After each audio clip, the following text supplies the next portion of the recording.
After 3 prison sentences, a total of 11 years in jail, the Malaysian opposition leader Anwar Ibrahim has been released on a royal pardon. Mr Anwar started the opposition movement, which has just defeated the former ruling party in Malaysia for the first time in the country's history. Now, it's taken 20 years, 2 times in jail, and a brutal beating by the police for Anwar Ibrahim to be here. A prime minister in waiting, the chance to transform Malaysia into a democratic country.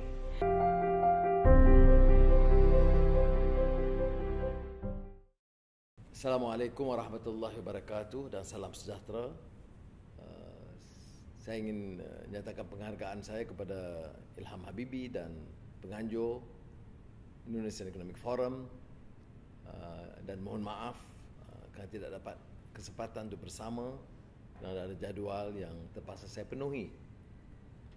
Excellencies, ladies and gentlemen, we are now facing an unprecedented period, political and economic, and would warrant, therefore,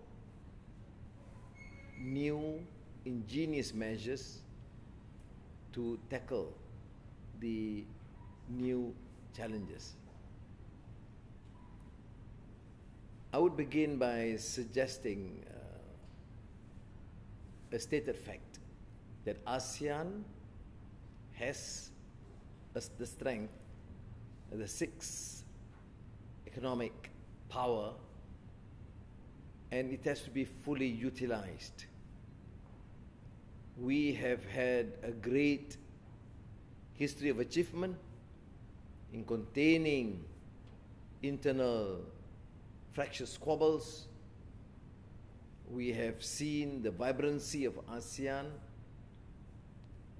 the economy growing and propelling, settling enormous problems of unemployment and poverty in our midst.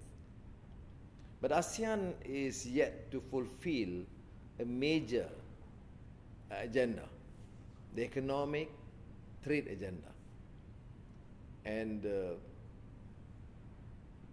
during this period of upheaval, the trade war between China and America, other than lamenting the failures and the negative impact on our economies, is for us to seize, firstly, the opportunity to ensure that we remain an attractive destination for new investments from China and the United States. The days of cheap labor, low manufacturing sector is somewhat over. ASEAN countries have shown enormous capability of producing talented workforce, and the trade war has its positive ramifications for ASEAN. Firstly, we will find more interest from these 2 economic powers, United States and China, to use ASEAN as their base, conduit to increase exports, avoiding the direct trading arrangements between those 2 big powers. How do we then utilize this opportunity? Our macroeconomic policies has to be adjusted. We have to be seen to be very efficient. The ease of doing business must be hastened. Taxation policies must be seen to be attractive. And of course, the focus that we remain focus on is the new areas of services industry, robotics, artificial intelligence, and general technology. This is, of course, up to the various countries to determine and decide according to their capabilities.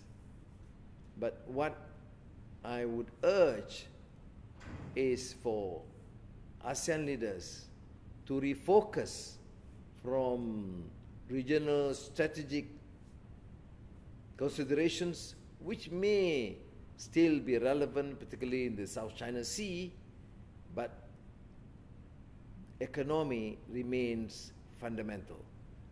We have achieved major strides in economic development, but ASEAN, Malaysia, Indonesia, Thailand, Philippines, for example, are still grappled with major problems of endemic or abject poverty and gross inequality within those elites who are powerful politically and economically, and the masses which remain marginalized and downtrodden.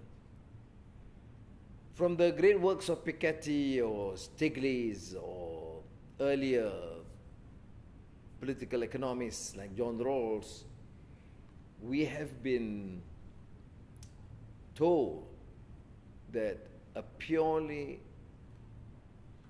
focused market economic reforms and capitalistic framework, whilst is preeminent in our policy direction, will not be deemed to be sufficient in dealing with the issue of equitable distribution, creating new opportunities to the larger segment of the population.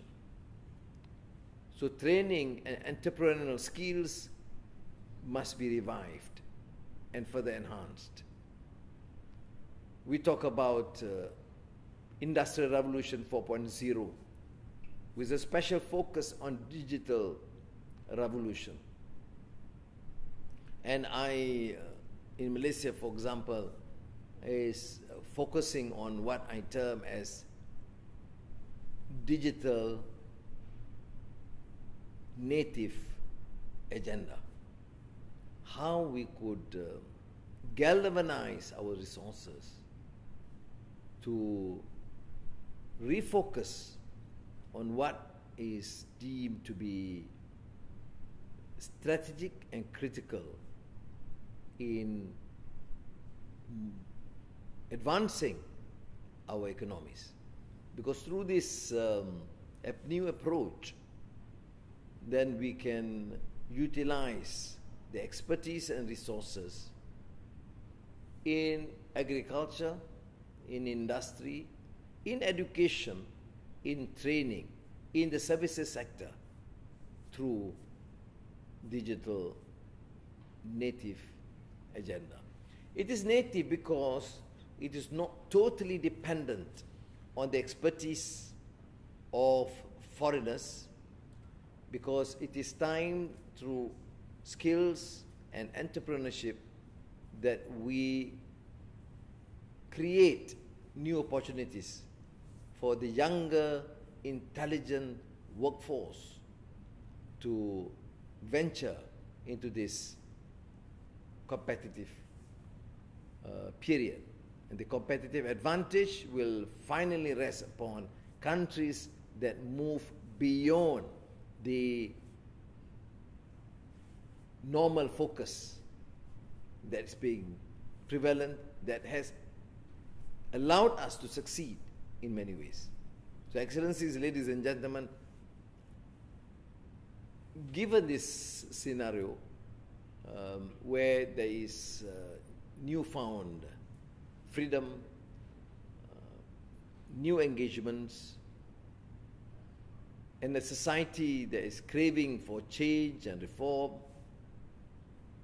we must also channel it towards something very fruitful in economic terms, in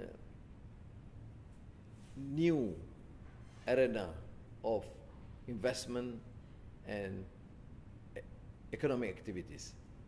And my humble view is for ASEAN to emerge as a more prominent, effective force, it has to refocus its attention from strategic political considerations, which must be done and continue, but to this new alignment of cooperation and collaboration at a higher enhanced level of economic collaboration, which would include, to my mind, new arenas in the services sector, in the technological sector, and digital economy.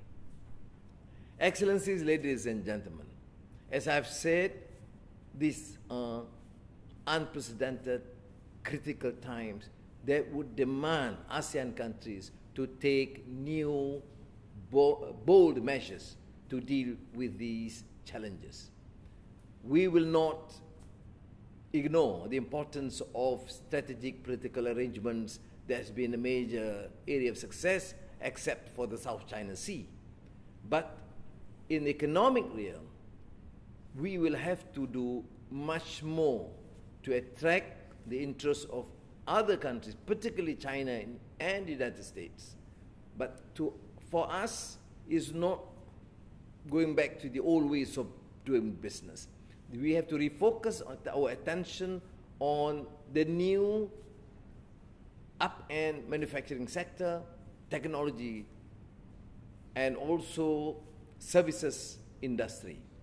But in terms of my personal view, to refocus on digital revolution, the need to enhance our capability to galvanize our resources and give opportunities to the young to utilize the new challenges, the new avenue of digital technology, or precisely digital revolution.